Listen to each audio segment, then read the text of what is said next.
Alors bienvenue, oui, en République dominicaine. Première étape, Punta Cana, la vitrine du pays, la 7e destination préférée des Français. Daniel Durbano, passionné par l'aérologie, est arrivé ici il y a une dizaine d'années. Le tourisme n'en était qu'à ses débuts, tout était à faire. Alors ce pionnier du flying boat n'a pas hésité une seconde. Une petite annonce d'un vol moteur, il y a une dizaine d'années, puis voilà, je suis arrivé là. Je suis resté, je me suis mis à mon compte. Quand tu fais ce genre de métier, c'est l'endroit idyllique hein, pour voler, quoi. Moi j'aime être en l'air. Et en plus je suis payé pour être en l'air.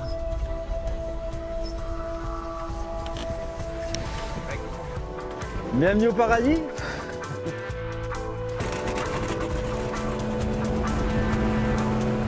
Ciel bleu garanti, 30 degrés minimum et des cocotiers qui prennent la pause sur des kilomètres de plage bordant une mer turquoise. Voici la carte postale qui fait rêver des millions d'Occidentaux en mal de vitamine D. Autrefois vierge, ce bout de paradis a vu surgir en 20 ans une soixantaine d'hôtels-clubs immenses, semblables à ceux-là. Ici, on compte plus de 40 000 chambres. Animation non-stop et boissons à volonté pour des taux d'occupation records malgré la crise. La formule du all-inclusive est devenue la règle. Et à partir de 900 € le séjour tout inclus, les candidats au rêve caribéen peuvent s'offrir quelques suppléments, comme ces sorties en bateau. L'attraction la plus prisée, c'est celle-ci, le bateau pirate, prix d'entrée 80 €. Allez, c'est parti, on embarque. Des touristes heureux et des regards envieux. Comme eux, ils sont des centaines à partir chaque jour à l'assaut du lagon, pris dans le tourbillon de ces fêtes animées par des danseurs payés 250 € par mois. Attention, on va faire deux groupes. Le premier groupe, vous allez faire l'interaction avec les règles. Les deuxième groupe, il faut aller nager avec le requin. Après, on va changer de section. Allez, tout le monde est prêt? On y va. Premier arrêt, un aquarium à ciel ouvert pour une expérience unique, disent les prospectus. Une rencontre subaquatique avec des requins nourrices et des raimentas. Ici, 4 compagnies proposent la même excursion. Avec 3 ou 4 rotations journalières chacune, pas question de s'attarder. J'ai adoré. Et oui, les touristes adorent et ils en redemandent.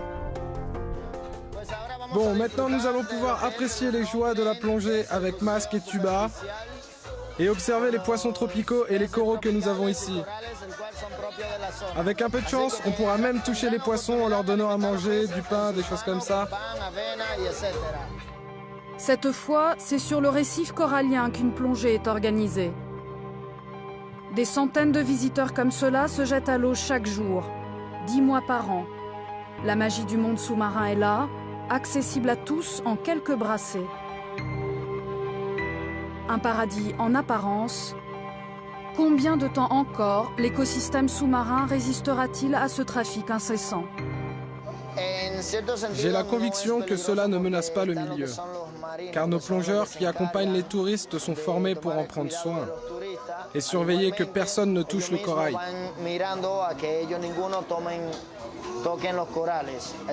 Sinon, le corail pourrait mourir car il est très sensible. Nager ici ne pollue pas, mais bon, il est nécessaire de fixer des limites pour le protéger. Par exemple, on peut nager autour des récifs coralliens, mais ce n'est pas permis de se poser dessus et de les toucher. Et ces règles sont respectées? Oui. On aimerait le croire, mais il suffit de plonger pour se rendre compte de la réalité des choses. Ici, des coraux et des poissons. Mais plus loin, le corail est agressé tous les jours. Le récif se meurt, peu à peu.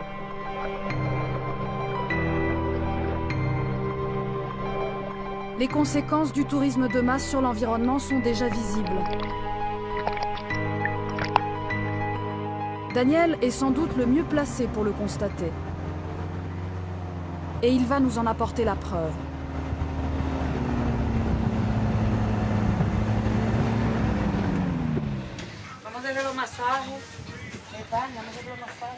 Bon, ça c'est une photo qui a été prise il y a une vingtaine d'années. Les coraux quand ils sont vivants, donc ils sont bien colorés, ils sont bien rouges.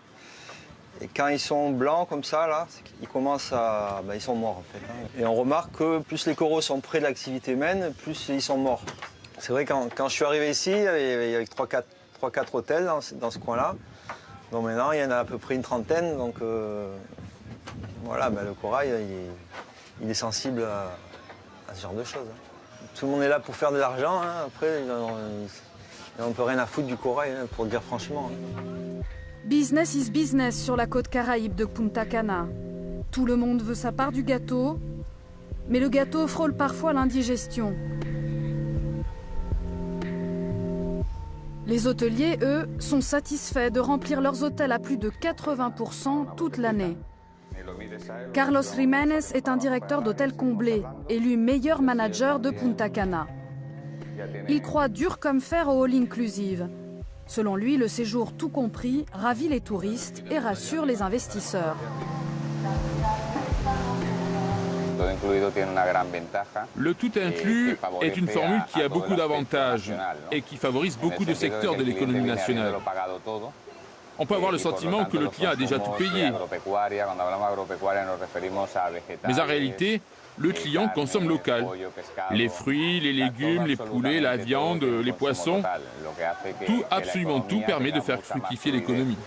C'est pour cela que ce secteur d'activité représente 30% des recettes du pays. On peut même dire qu'aujourd'hui, le tourisme est vraiment la locomotive de l'économie dominicaine. La République dominicaine, c'est 10 millions d'habitants, mais 50 000 touristes tous les jours sur ses plages. Des touristes prisonniers de leur transat qui s'aventurent peu au-delà des limites de leur hôtel. Franchir cette frontière, c'est passer du côté de l'économie informelle, à la merci de ces rabatteurs. Massage, excursions, artisanat, tout est bon à vendre. La plupart de ces professionnels de la tchatche viennent de Haïti. Créoles et polyglottes, ces rescapés du désastre haïtien tentent de démarrer ici une nouvelle vie. Alfred est l'un d'eux. À 100 mètres, il sait différencier un Français d'un Italien, un Polonais d'un Russe, un Québécois d'un Américain.